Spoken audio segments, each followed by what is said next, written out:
সর্বশ্রেষ্ঠ জনপ্রিয় নেতা 140 কোটি ভারতবাসীর আস্থার প্রতীক যশস্বী প্রধানমন্ত্রী নরেন্দ্র মোদী।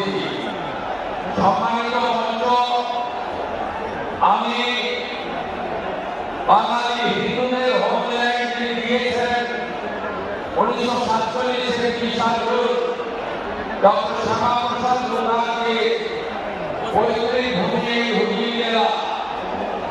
এই হুগলি জেলার কাছেই মহাদেব বাবা তারকেশ্বর ধাম এবং জগদ্ধাত্রী মায়ের পুজো বিখ্যাত হুগলি জেলায় আমি মাননীয় প্রধানমন্ত্রীকে স্বাগত জানাই।